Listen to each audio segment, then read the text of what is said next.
비록 무화과 나무가 무성하지 못하며 포도나무에 열매가 없으며 감람나무에 소출이 없으며 밭에 먹을 것이 없으며 우리의 양이 없으며 외양간에 소가 없을지라도 나는 여호와로 말미암아 즐거워하며 나의 구원의 하나님으로 말미암아 기뻐하리로다. 아멘.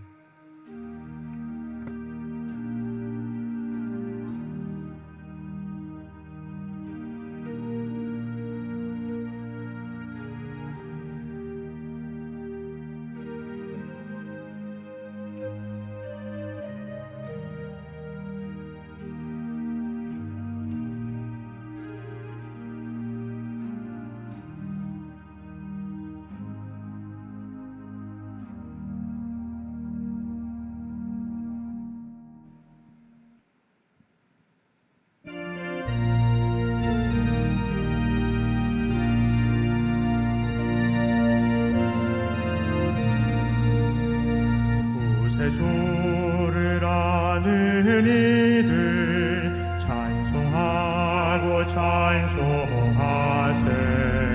만과 뜻과 힘 다하여 경배 드리세.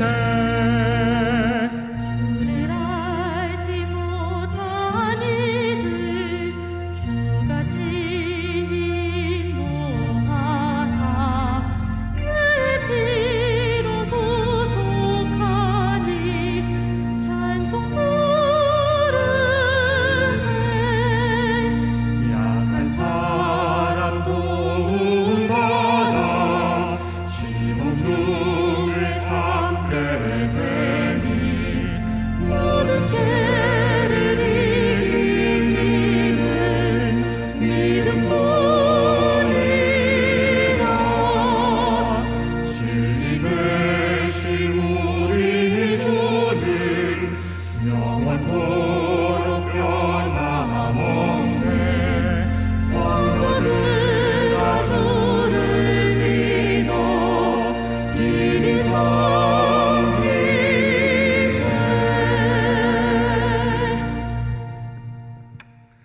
우리 다 함께 한 목소리로 참회의 기도 하나님 앞에 드리겠습니다. 공중에 나는 새를 보라. 창고에 모아들이지 않아도 하늘 아버지께서 먹이신다고 말씀하신 주님, 세상 걱정에 얽매이지 말고 믿음으로 살라는 가르침인 것을 잘 알고 있습니다. 하지만 저희들은 지난 한 주간 동안 무엇을 먹을까, 무엇을 마실까, 무엇을 입을까 온통 세속의 걱정에 매여 살았습니다. 기도하지 않으므로 영적 분별력이 점점 무디어졌고 진리를 떠나 살다 보니 완악한 마음을 가지게 되었습니다. 귀한 직분 주신 것을 소홀히 하며 육체의 정욕을 따라 헛된 일에 시간과 물질과 능력을 낭비하였습니다. 이웃과 더불어 화평하지 못했고 진심으로 하나님을 사랑하지도 못했습니다. 하나님의 뜻을 알고도 멀리 떠나 살았던 저희들의 죄를 용서해 주옵소서. 완악한 마음은 부드럽게 고쳐주시고 부정한 말과 행동은 정결하게 씻어 주옵소서. 예수님의 이름으로 이 고백의 기도를 드립니다. 아멘. 죄 사함의 말씀을 들으십시오. 주는 선하사 사죄하기를 즐거워하시며 주께 부르짖는 자에게 인자함이 후하심이니이다. 아멘. 이 천지가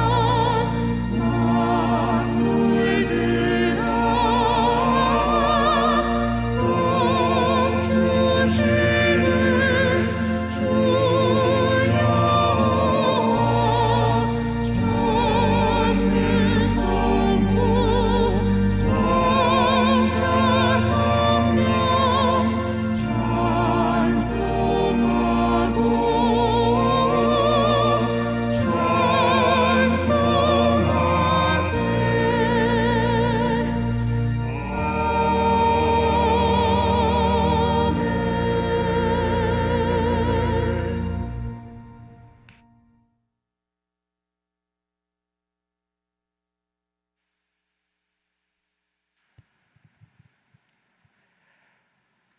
은혜와 사랑으로 충만하신 하나님 아버지, 지난 한 주간도 저희들을 보호하여 주시고 지켜주신 그 크신 은혜에 감사를 드립니다. 무더운 더위와 코로나19로 인하여 이런저런 힘들고 지친 염려의 물길에 떠밀려 살다가 거룩한 주의 날을 맞이하여 오직 우리의 안식처가 되시는 주님만 의지하고 거룩한 주의 보좌 앞에 나와 싸우니 주님 안에서 참 안식을 누리는 복된 시간 되게 하여 주옵소서. 주님, 여전히 세상의 방법을 부여잡고 있는 우리의 마음을 이 시간 주님 앞에 맡겨오니 헛된 욕망으로 부풀어 오른 우리의 마음을 가라앉혀 주시고 육신의 고통과 상처 입어 오그라든 마음은 치유하여 주시기를 기도합니다. 소란하고 시끄러운 세상사 속에서도 오직 주님의 세미한 음성을 가려듣는 영적인 귀를 열어 주시옵소서. 자비하신 주님, 장기간 이어지는 코로나19 바이러스로 인해 생활 속 거리두기와 비대면으로 제한되어 예배하는 환경 속에서 시험하시는 하나님의 뜻을 깊이 헤아려 깨닫는 지혜가 있게 하시사 더욱 강하고 담대한 믿음으로 나아가 흔들리지 않고 주어진 사명 잘 감당케 하여 교회 각 기관의 활동과 예배가 회복되고 비정상적인 사회 모든 관계가 속히 회복되어지는 은총의 귀한 역사가 나타나게 하여 주옵소서. 이 나라의 위정자들을 기억하시사 저들의 심령들이 하나님을 두려워하게 하시고 진정, 당리당략, 위선과 사리사욕에 치우치지 않게 하시고 오직 국민을 위한 참된 바른 헌신의 정치를 할 수 있도록 저들의 마음을 주장하여 주시옵소서. 이 시간 선포되는 말씀들이 갈급한 심령들에게 생명수가 되게 하시며 독수리 날개쳐 올라가듯이 새 힘을 얻는 축복의 말씀으로 임하여 주시옵소서. 우리의 참목자 되시는 주 예수님의 이름으로 기도하옵나이다. 아멘.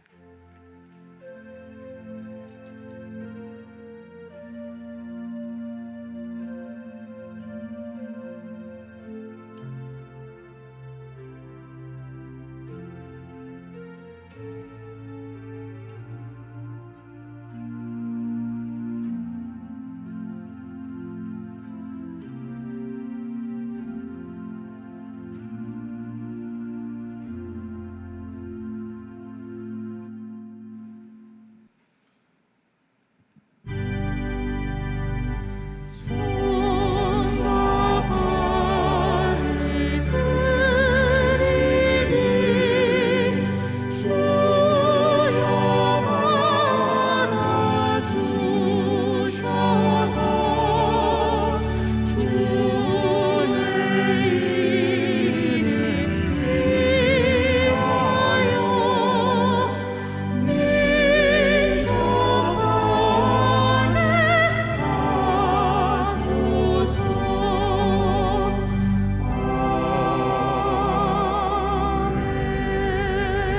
아멘. 드려진 예물을 위해서 기도합니다. 하나님, 이 시간 하나님 앞에 온전한 마음으로 예물을 드립니다. 우리의 사정과 형편 모든 상황이 다르지만 그 가운데 오직 하나님 앞에 하나님을 향한 그 마음은 동일하여 우리의 믿음으로 감사로 하나님 앞에 예물을 드립니다. 하나님께서 기쁘게 받으시고 그 위에 하늘의 보고를 여사 우리에게 충만한 은혜로 덮이시며 이 어려운 세상 가운데 살아갈지라도 어디서도 하나님의 손길이 우리를 지키시고 보호하심을 또 신뢰하고 의지하며 날마다 하나님 앞에 승리하는 삶으로 올려드릴 수 있도록 우리의 삶 가운데 은혜로 충만케 하옵소서. 오늘도 드려지는 모든 예물과 또 우리의 마음 중심을 받으시는 참 예배, 산 예배 될 줄 믿사옵고 예수님의 이름으로 기도드립니다. 아멘. 교회에서 소식을 알려드리겠습니다. 오늘 주일 예배 11시 예배로 가정 영상 예배로 드리고 있고요. 내일부터 이제 이 방역 수칙이 조금 변화가 있습니다. 그래서 돌아오는 주일부터는 우리 교회에 10%까지 예배할 수 있기 때문에 저희 교회 공식 좌석이 777석이기 때문에 77명까지 예배할 수 있게 됩니다. 그래서 우리 지역장님들과 이 한 주간 동안 잘 배치해서 다음 주일부터 그렇게 2부에 걸쳐서 다음 주일 예배 드려보려고 지금 계획하고 있습니다. 더 자세한 사항은 각 문자로 이제 기획위원회에서 오늘 협의 후에 알려드리도록 하겠습니다. 잘 준비하셔서 철저하게 방역 수칙을 또 지키면서 그렇게 나와서 함께 또 예배하는 그런 우리 예배가 되기를 바랍니다. 전교인 사도행전 2000독 읽기 지금 하고 있습니다. 열심히 말씀 읽어 이 어렵고 혼란한 시대에 밝은 빛으로 승리하는 우리 모두가 되기를 바랍니다. 교육국 예배 안내해 드립니다. 하이청년부 오프라인 예배는 오늘 1시 30분에 본당에서 있습니다. 어린이부 온라인 예배 또 유치부 온라인 예배가 오후 1시에 제공되고 있고요. 특별히 어린이부 1학년부터 6학년 초등학생들 여름 성경학교가 다음 주일 오후 1시 인천 청암교회 유튜브 채널에서 시작합니다. 새 친구들은 전도하면 이제 무료로 참여할 수 있다고 합니다. 주변에 있는 어린이들에게 같이 모여서 하는 것이 아니라 온라인으로 하는 것이니까 그렇지만 거기에는 많은 재료들과 이런 것도 필요하기 때문에 함께 해주시면 소개해 주시면 배달해서 함께 참여할 수 있도록 그렇게 하고요.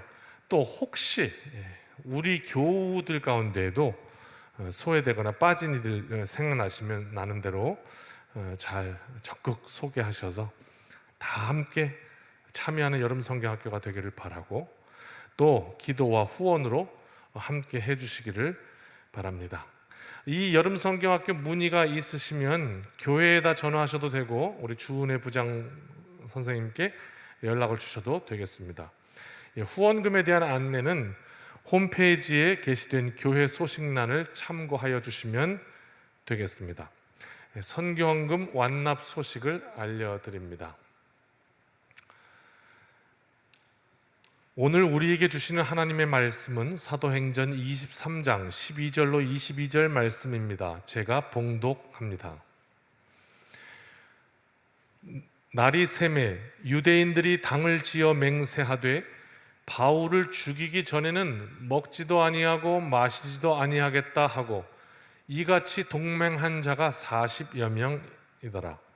대제사장들과 장로들에게 가서 말하되 우리가 바울을 죽이기 전에는 아무것도 먹지 않기로 굳게 맹세하였으니 이제 너희는 그의 사실을 더 자세히 물어보려는 척하면서 공회와 함께 천부장에게 청하여 바울을 너희에게로 데리고 내려오게 하라. 우리는 그가 가까이 오기 전에 죽이기로 준비하였노라 하더니 바울의 생질이 그들이 매복하여 있다 함을 듣고 와서 영내에 들어가 바울에게 알린지라. 바울이 한 백부장을 청하여 이르되 이 청년을 천부장에게로 인도하라.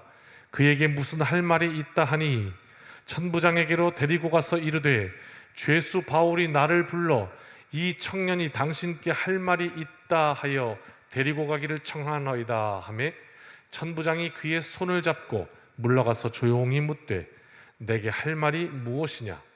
대답하되 유대인들이 공모하기를 그들이 바울에 대하여 더 자세한 것을 묻기 위함이라 하고 내일 그를 데리고 공회로 내려오기를 당신께 청하자 하였으니 당신은 그들의 청함을 따르지 마옵소서.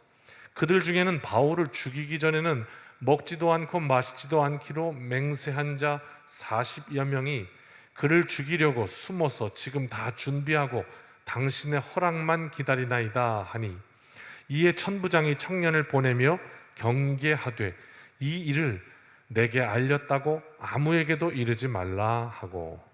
아멘. 할렐루야. 오늘 복된 주일, 또 우리 각 가정에서 예배하는 우리 모든 성도 여러분, 우리에게 말씀으로 인한 능력과 큰 승리가 있기를 주님의 이름으로 축원합니다.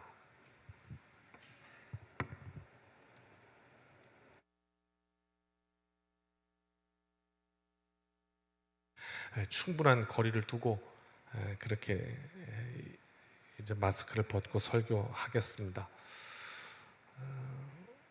12절과 13절 말씀입니다. 같이 읽을까요? 날이 새매 유대인들이 당을 지어 맹세하되 바울을 죽이기 전에는 먹지도 아니하고 마시지도 아니하겠다 하고 이같이 동맹한 자가 40여 명이더라 그랬습니다. 아브라함 링컨, 미국의 16대 대통령, 그 링컨의 유명한 어록이 있죠. 인생의 큰 위기를 만났을 때 누가 링컨에게 물었습니다. 과연 하나님은 당신 편이실까요? 과연 하나님은 우리 편이실까요? 남북전쟁을 통해서 노예를 해방했던 참 위대한 업적이 있지 않습니까? 하나님이 우리 편일까요? 전쟁 가운데 말이죠. 그때 링컨의 대답이 아직까지도 유명하지요. 나의 관심사는 하나님이 어느 편이실까 그것이 아니라 내가 하나님 편에 서 있는가 이것입니다. 그랬습니다. 오늘 말씀 속에 바울의 삶을 이렇게 수많은 그 우여곡절과 또 굴곡이 있지만 그걸 이제 바울의 삶을 통째로 한번 딱 보니까 예수님 만나기 전에 바울을 만나는 인생의 위기예요. 그렇죠? 바울을 만나면 잡혀가니까 바울을 만나는 사람들이 위기를 겪었는데 바울이 예수님을 만나고 나니까 그 다음부터는 바울이 위기를 맞아요. 이런 삶이었다 하는 거예요. 그런데 그 위기의 순간마다 바울의 관심사는 예수님이 가르쳐 주신 기도대로 하늘에서 뜻이 이루어진 것처럼 땅에서도 이루어지는 것이었습니다. 유대인들이 바울을 죽이지 못해서 안달이 났습니다. 그래서 암살하기로 계획을 하고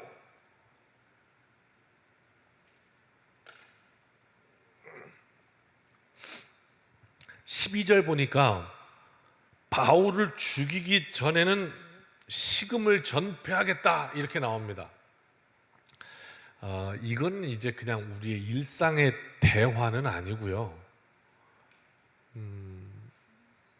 그 좀 약간 극단적인 세력들 있죠.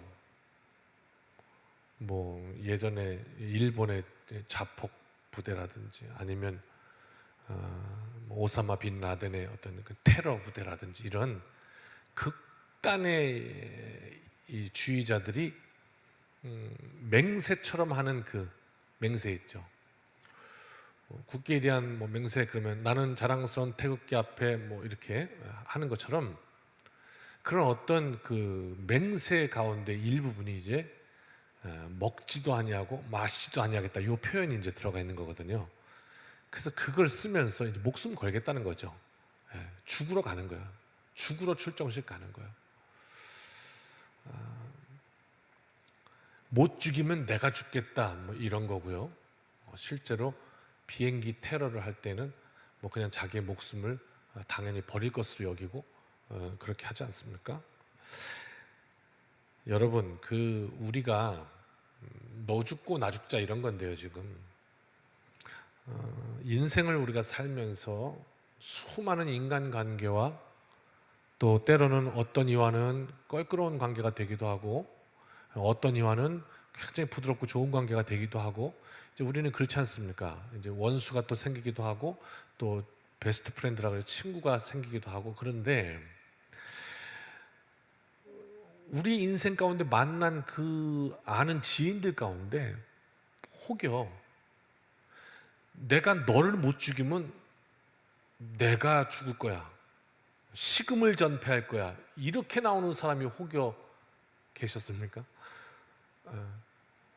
내가 죽어도 너는 죽인다.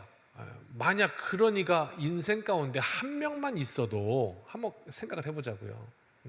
내 인생에 나를 죽이겠다고, 안 그러면 내가 식음을 전폐하겠다고 이러고 달려드는 놈 한 사람만 있으면 그 인생이 피폐해집니다.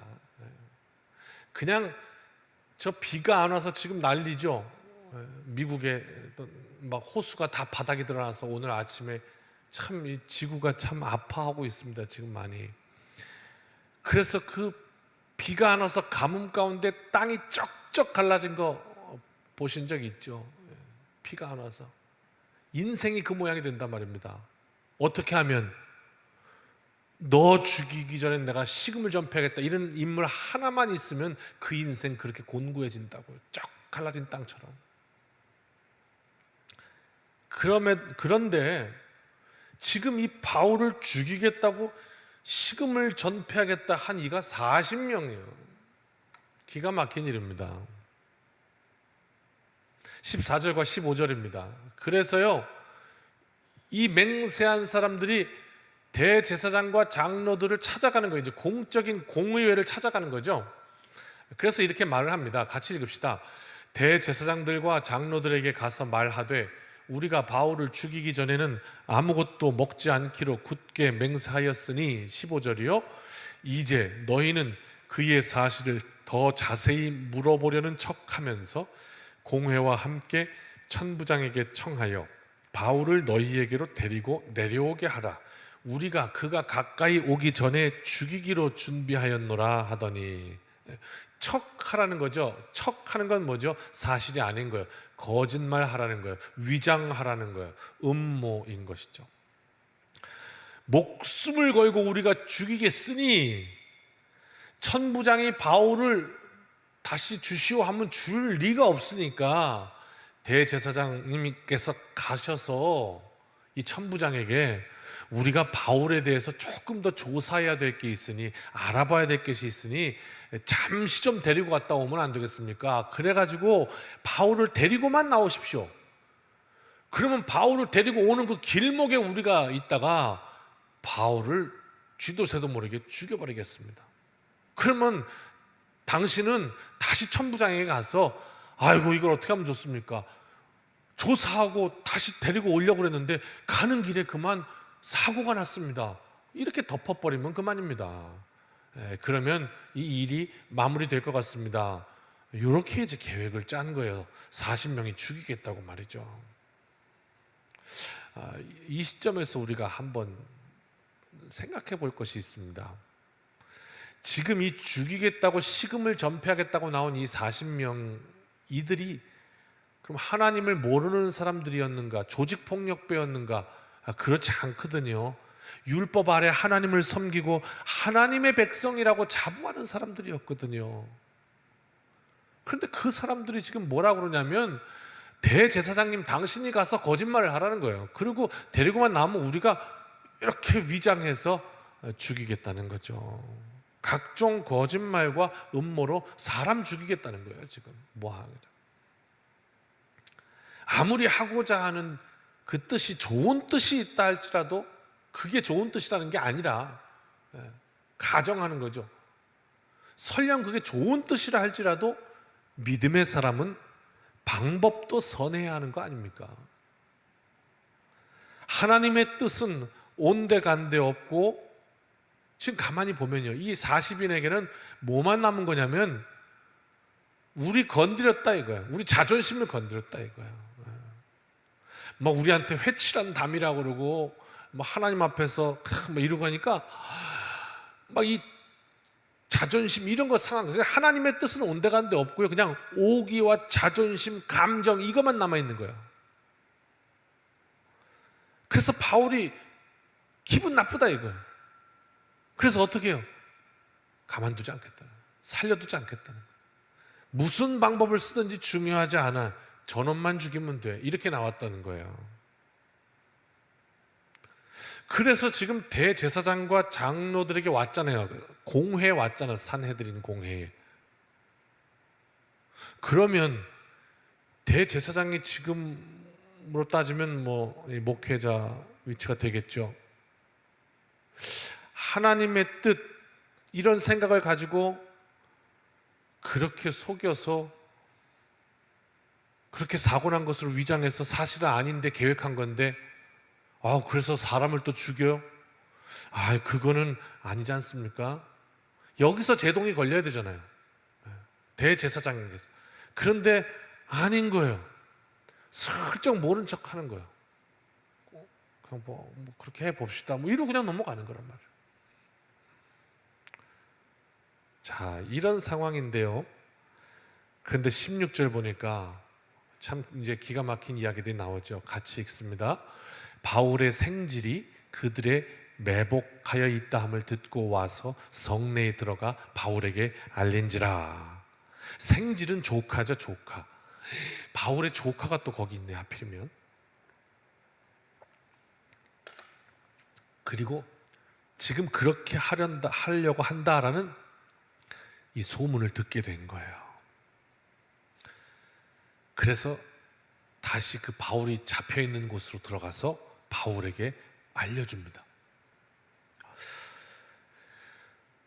참 기가 막힌 얘기인데요. 여러분, 이런 일을 세상에서는 운명의 장난이라고 하나요?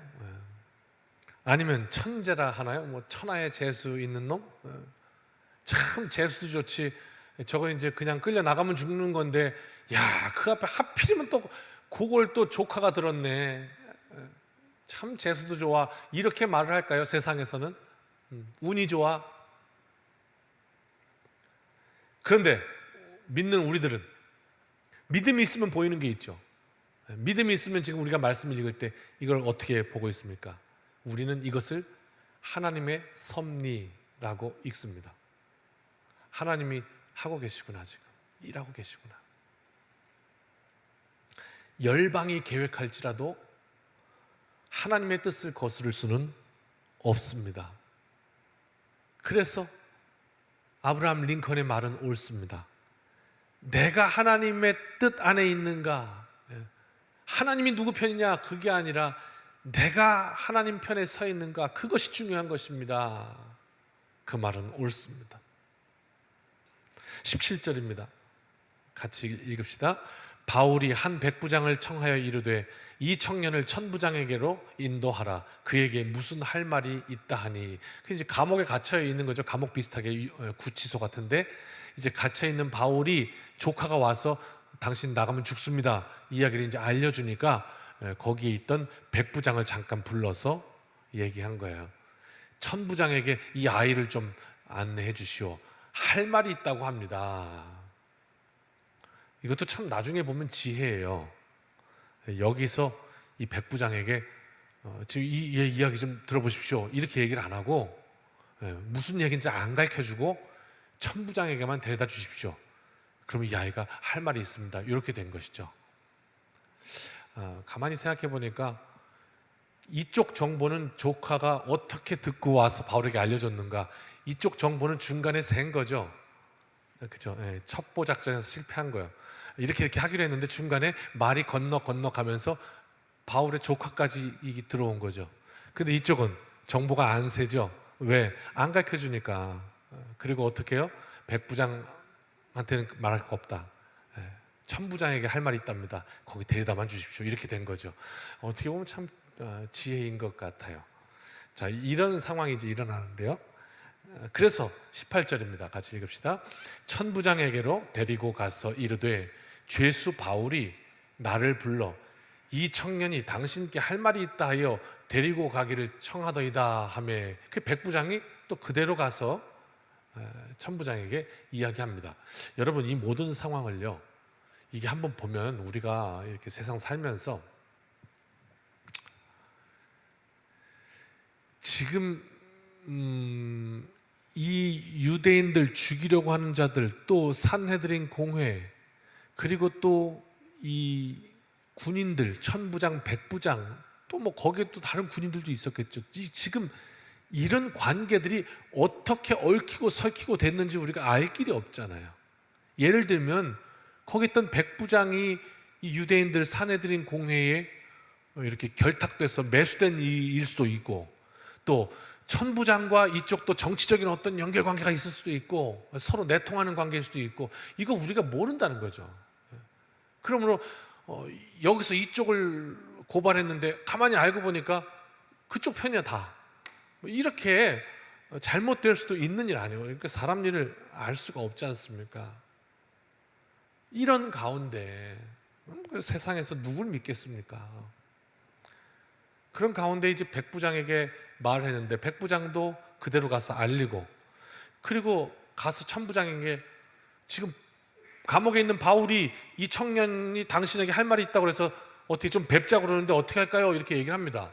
그러면 천부장이 나 지금 바빠요. 내가 지금 그런 애 하나 만나게 생겼어? 뭐 이럴 수도 있습니다.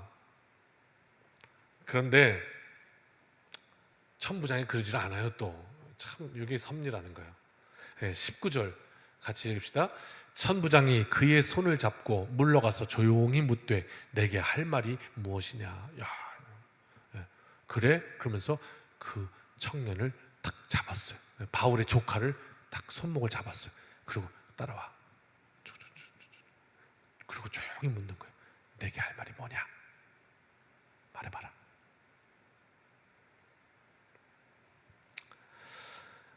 지극히 당연한 상황은 아닌 거예요, 사실.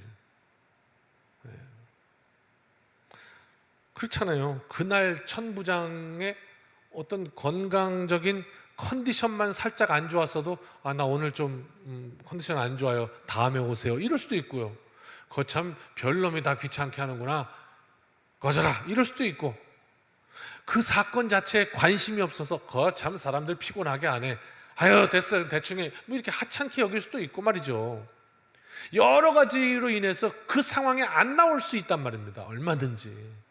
그런데 아닌 거예요. 천부장이 관심을 가지게 되는 거예요. 그리고 손목을 잡고 가서 뭐냐? 말해봐라. 이렇게 된 거죠. 다시 한번 우리는 이 대목에서 단어 한 단어를 떠올리게 됩니다. 그 단어는 바로 섭리라는 단어입니다. 섭리구나. 하나님이 일하고 계시구나. 이것을 보게 됩니다. 20절입니다. 같이요. 대답하되 유대인들이 공모하기를 그들이 바울에 대하여 더 자세한 것을 묻기 위함이라 하고 내일 그를 데리고 공회로 내려오기를 당신께 청하자 하였으니. 천부장이여, 내일 유대인들이 바울에게 물어볼 게 있어서 잠깐만 데리고 가겠다 이렇게 나올 건데요, 당신께 그렇게 요청할 텐데요, 그러나 그것은 음모입니다. 음모예요. 물어볼 게 있는 게 아니라 바울을 죽이려고 하는 겁니다. 21절입니다. 같이요. 당신은 그들의 청함을 따르지 마옵소서.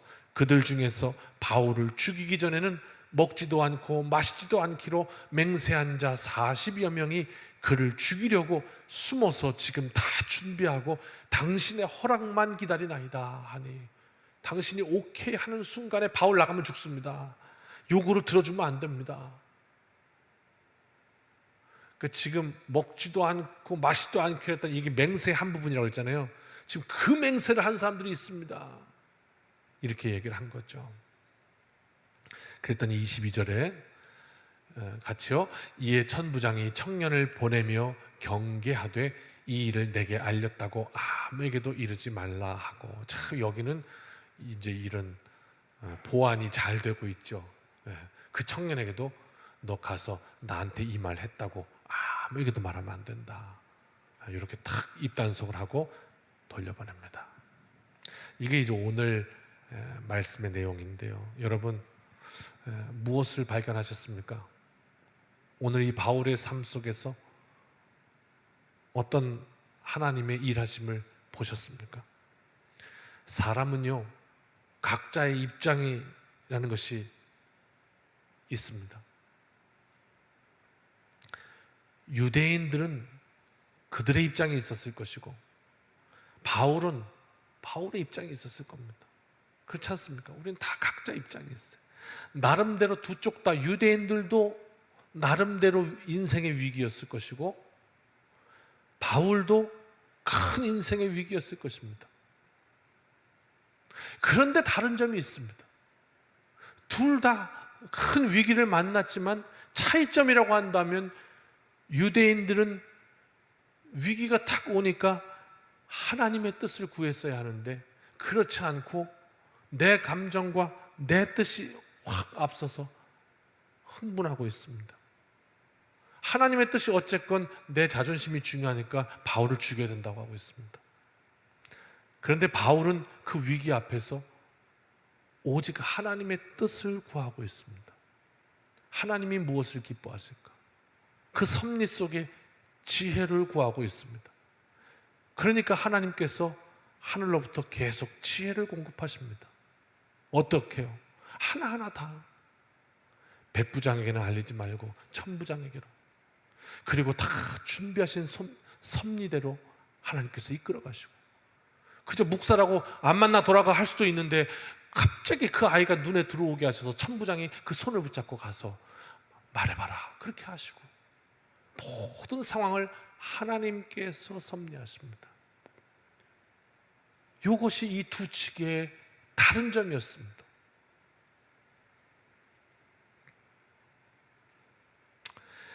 모든 인생의 어려운 상황, 도저히 풀어낼 수 없는 수학 문제와 같은 그런 상황 앞에 서 있는데, 그러나 하나님의 도우심을 구하며 로마에도 복음을 전해야 한다고 하나님 성령께서 알려주시니까, 그래서 그 말씀을 부여잡고 그렇게 내 인생의 한 치 앞도, 지금으로부터 30분 뒤에 내 삶 속에 어떤 일이 일어날지 나는 모르지만, 그러나 그 말씀을 부여잡고 한 걸음 한 걸음, 한 스텝 한 스텝 밟고 있는 바울의 인생 여정은 통으로 우리가 살펴보니까, 전체가 다 보니까 어떻게 이름 지어지느냐? 하나님의 섭리, 그 보물창고였던 거예요.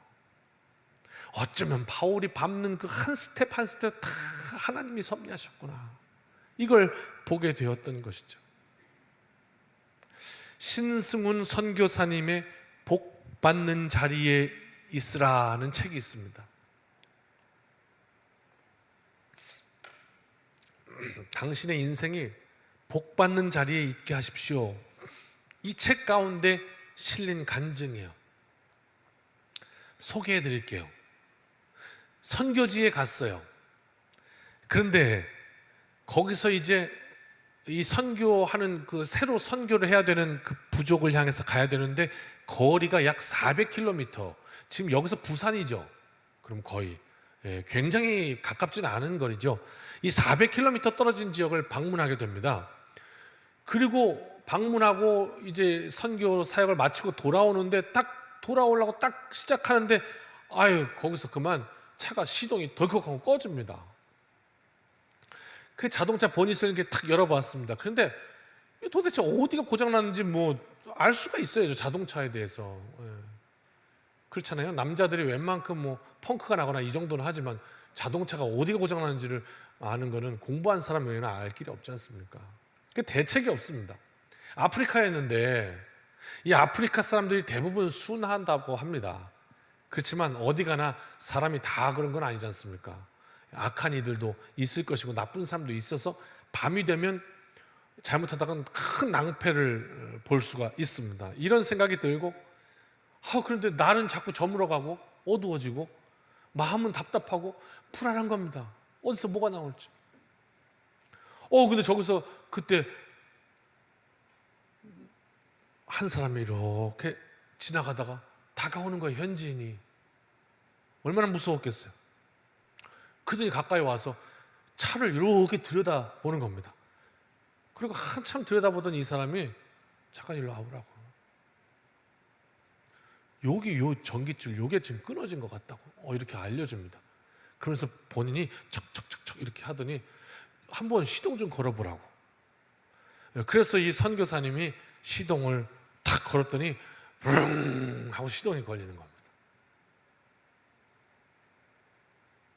너무도 놀랍게, 그래서 그 길로 400km를 달려 집으로 무사히 돌아오게 되었대요. 참 밤 늦은 시간이었지만 하나님 앞에 너무 감사해서 감사 기도를 드리고 그리고 자려고 하는데 아프리카인데 미국에서 전화가 와요. 집사님에게.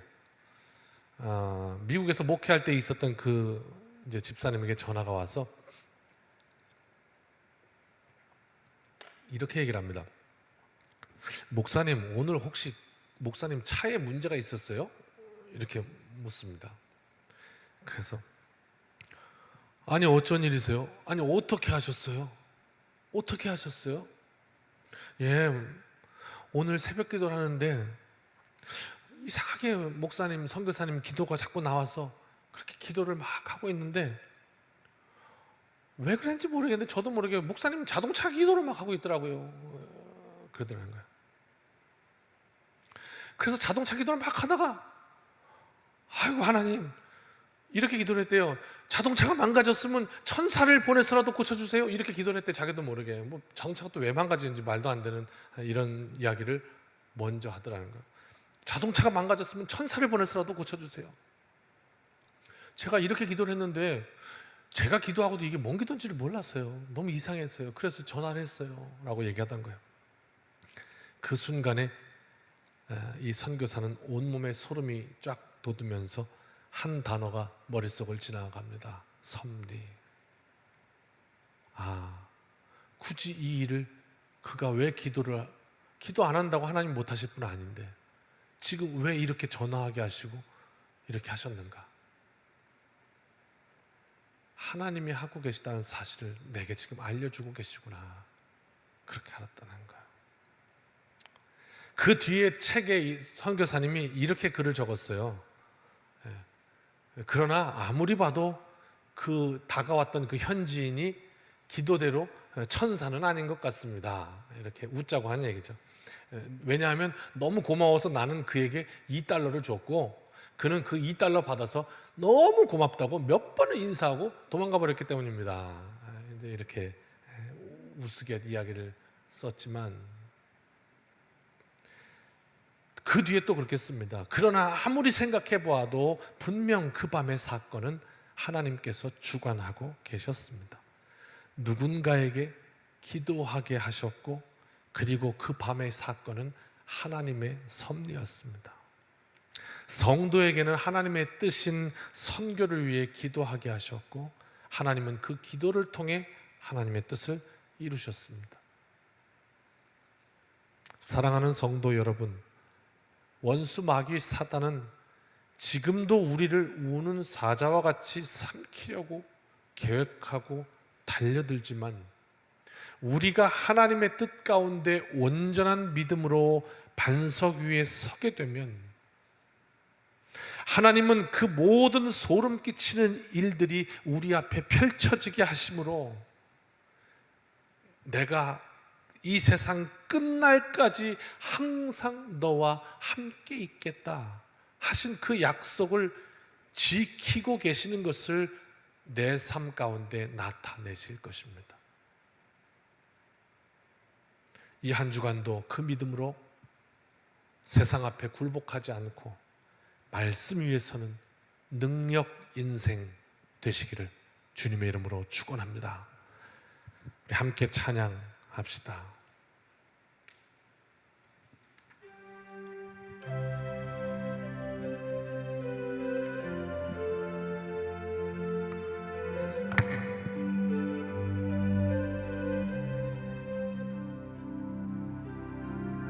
하나님 한 번도 나를 실망시킨 적 없으시고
오신실하신 주,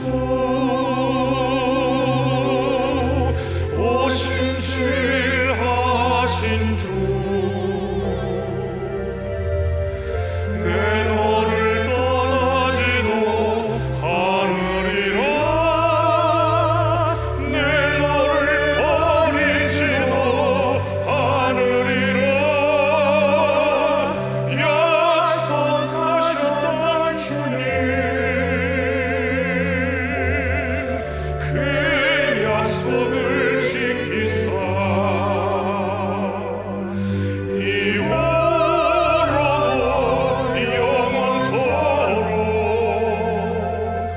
나를 지키시리라 확신하네.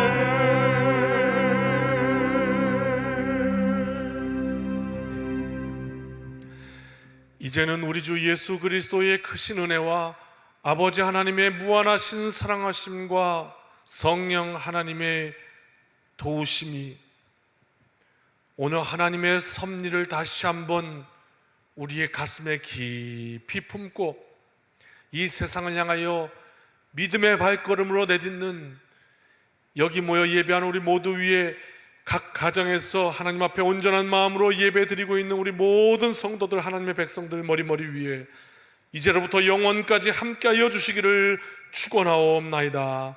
아멘.